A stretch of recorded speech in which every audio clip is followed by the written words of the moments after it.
Hello, welcome back to Dinner and a Show. I'm Brian. I'm Tanner, and today we're going to talk about The Spectacular Now. It's directed by James Punsel and stars Miles Teller and Shailene Woodley, among a huge supporting cast. Big names here. We got Brie Larson, we have Jennifer Jason Leigh, Kyle Chandler. Oh, Bob Odenkirk, that's it.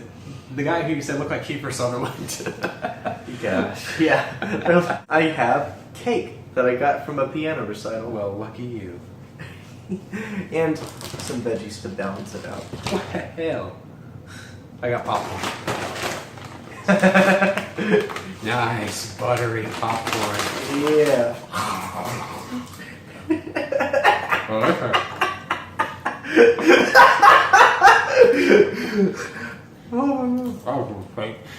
So, Miles Teller, just from what I got, you can probably correct me pretty quickly. I always do. Yeah. So. Yep. He's a high school practically dropout. Had a wonderful girlfriend that just ended abruptly, and he still has some attachment feelings towards her. But then, and he's sort of a drunk, and he wakes up one morning on someone's front yard, and. Yes. Shailene Woodley's character, named Amy, finds him there and wakes him up, and they somehow start a sort of friendship that sort of blossoms into something more. And we just kind of see that develop over time, and Sutter's character evolving to what he becomes at the end of the movie. Yeah, the film isn't necessarily about a teenage romance as much as it is about the progression of this character named Sutter Keeley, because he's basically the class clown. He doesn't take many things seriously, but it's actually a little worse than that. Like the more you get to know him, because he's an alcoholic. He's always with the buzz all the time. He keeps like a little flask with him, and he pours some sips into his big gulp drink. And he doesn't seem to think about the future, and if he's always living in the now. Yeah, that's what he says. It was in the now. And this movie is pretty much his wake up call to find something better for his life. And I love this movie.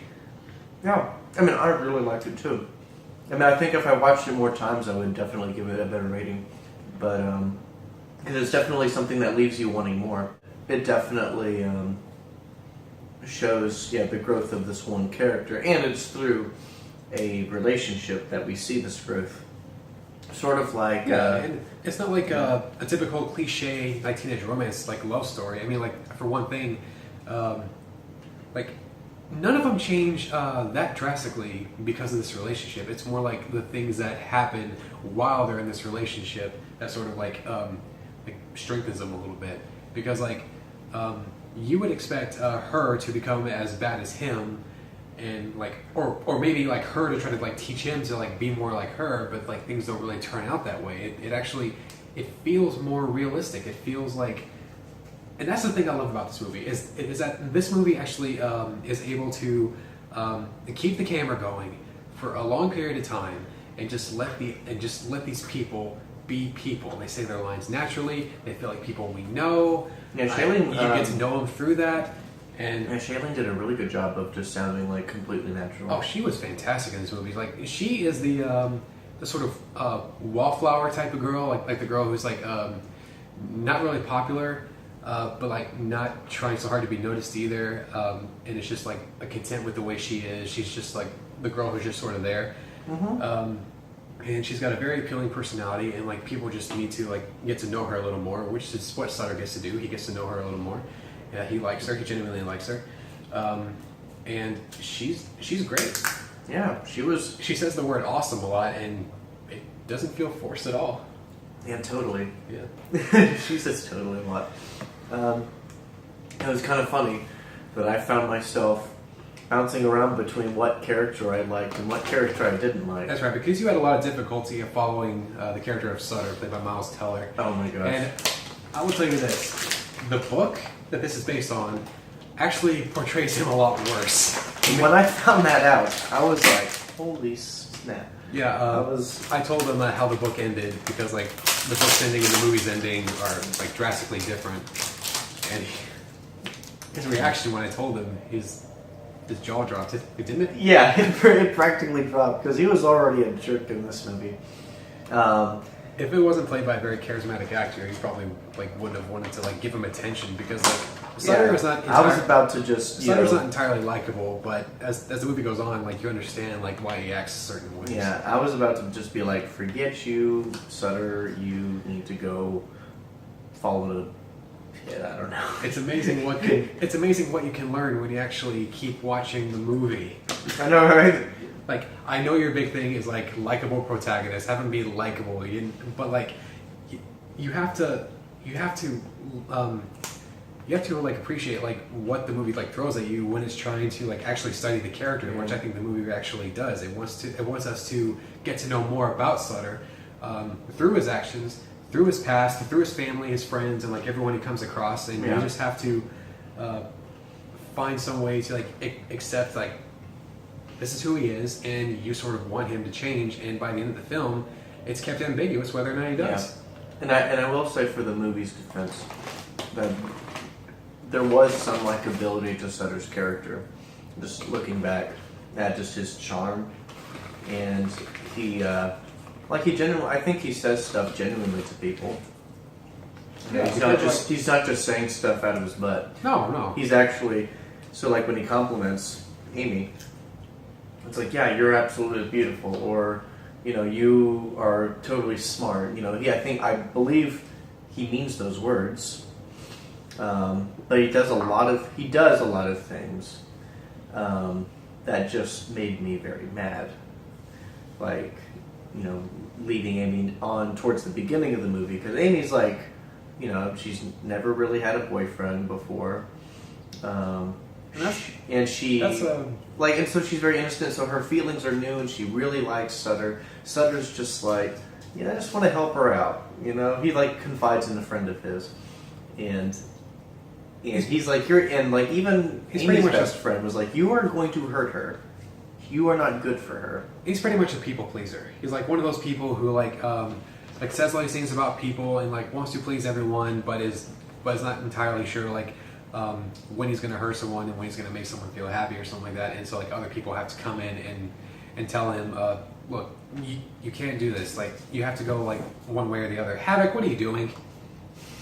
He's distracting me. I'm sorry. Havoc is messing with some sort of weird. It's a toy mouse. Toy. This is what happens when cats are bored. I like characters to be likable, especially the protagonist, because you're following this character throughout the entire movie.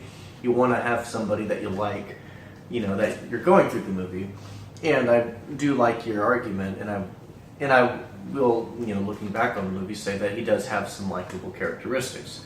Yeah. Being the people pleaser in it took a long time for me to realize that. And towards the end, he does have some redeemable qualities to him that made me want to root for him to be better. Which is more than I can say for the book, I'll tell you that. Yeah. So I have a major problem with the book, particularly how it ended, which I'm not going to go into here, but let me just say I like the movie's ending better. Yeah. But how often do you say that about a book? Yeah. Book to film adaptation. How often do you say that about? I know, right? Because usually people are the book was so much better. And I'm sure. Not entirely. Yeah.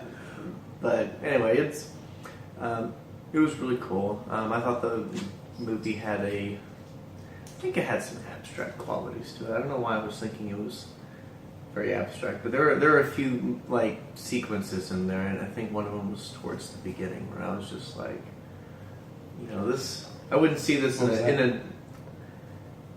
I don't know. Maybe I think it was when they were in Amy's room alone together. I don't know why that was kind of. Are you talking about the sex scene? Maybe the sex scene. Yeah, I think so. And then the scene where they're just walking in that party. And it was just that one shot. It reminded me of the Before Sunrise trilogy. Right. Just a lot of that. I was just okay, these are really smart shots that you just don't see in a bigger budgeted movie. I'm fairly surprised that this didn't get a lot more attention. Oh yeah, it definitely deserves attention. It kind of felt like it went under the radar. and I just felt like the names in here and It was one of the last movies that Roger Ebert championed before his death. Like someone saw it at Sundance, and he gave Roger Ebert a screener, and he wanted it to be shown at Ebert Fest, and he wrote a review for it. And then like months later, like after he had died, the movie was like given a limited theatrical release, and they posted his review. It was one of his last reviews. I should probably just like go through the list of all the supporting actors because like there's a whole bunch of them, and they all do really great work. yeah, like I liked his mom, Mary Elizabeth Winston, I think, is the sister Holly. Yeah, Mary Elizabeth Winstead. Mary Elizabeth, sorry. Who was also in the director Dre's the director Cloverfield, or 10 Cloverfield Lane. Yeah, she was also in this director James Ponsol's film before this called Smash. She was the main lead, and she played an alcoholic like trying to get sober. It was a really gripping drama. Okay, there's Brie Larson as the ex-girlfriend, Jennifer Jason Leigh as the mom, Kyle Chandler as the dad, Mary Elizabeth Winstead we already mentioned, Bob Odenkirk as Sutter's employer at this tuxedo shop he works at. Man, that scene near the end, like when he has to like tell him, look, I can't have you like working for me if you're just not going to be sober. If you're going to like keep like being buzzed like all throughout work, I'm going to have to let you go. You can tell like on his facial expression that it hurts him to say that because he genuinely liked Sutter, and Sutter is just not listening to him. Yeah, it's pretty crazy. And at the end, it's like, this would probably be the part where if I were your dad, give you a lecture about how you're ruining your life. And then he said, if you were my dad, you wouldn't have to. Yeah, because the dad, played by Kyle Chandler, is a wreck. And totally did not care about anybody but himself. Well, because he lives in the now too. Yeah. What surprised me was I thought the movie was going to make Brie Larson's character, Cassidy, a despicable ex-girlfriend character. Yeah, because like that's usually that's what happens. You make the ex-girlfriend the bad guy. The other woman. No, she's not the bad guy. No. In fact, she's actually smart. She has a legitimate point. Yeah, because there's a line where she and Sutter are in her room and they're talking, and it looks like they might get back together. Yeah, they're talking about their relationship. Which made me talking about the fun they had, but it's just moments. Yeah, she knows that. Yeah, and that Cassidy says, don't want just a now, I want a future." Right. And that kind of stops Sutter in his tracks because Cassidy wants to go to college. She wants a degree. She wants a career. And if she has a husband, she's gonna have want kids and she's dating a really nice guy, an awesome guy who's a real overachiever. Seems like he's like having a lot like going on. That he's taking care of. He was like the class president and football player. Just a bunch of stuff, and it's really cool. And Sutter, he's just kind of wasting his life. And it was kind of sad to see. I think the more I'm talking about it, the more I'm just like, man, I think if I watched it again, I think that I would probably be rooting for him to change. It's like because I think now I can like see, okay, there is some good in you. Change it, dang it. This whole film is mainly about Sutter like having all these problems, realizing he has these problems, and just like trying to find some way to like change who he is. Not sure he wants to. And then at the end, you're not sure exactly if he did or not. There are a lot of good things to this movie, and I think that we kind of hit most of them. Right now, I'm going to give. We should also mention who wrote this. The writers of this movie also wrote 500 Days of Summer, his favorite movie, or one of his favorite. One movies. of my favorite romance movies. I mentioned that this director was James Ponsoldt. He also did Smash, and his film after this was The End of the Tour with Jason Segel, which is a really great film. His upcoming film is called The Circle, starring Tom Hanks and Emma Watson. I'm looking forward to that. Patton Oswalt. Yeah, that's Karen Gillan, John Boyega. Yes. Okay. I know that movie. All right, so I love this spectacular now, and I'm going to give it a secret handshake. Sweet. You're going to give it a high five. I'm going to give it a high five. For now. For now. It might go up after a second viewing. That's pretty much how it goes with like the movies that we reviewed lately. With Ruby Sparks and 45 RPM. Yeah, and that's just and that's just great. Films just are subjective, and opinions can change on it. I know Roger Ebert changed his opinion a couple of times. Yeah, he did. Same with Gene Siskel. He actually did that in the middle of a review. Yeah, he did. He twisted his thumb during the Yeah, Black I was Sheep like, review. yeah. No, not Black Sheep. Wasn't the Broken Arrow. That's what it was. Yeah, that's what it was. Yeah, I'm gonna twist my thumb. Damn. So it's great. Well, that's all the time we have for today. Be sure to like, comment, subscribe. And always remember that it's okay to live in the now, but the best thing about now is there's another one tomorrow. So make it count.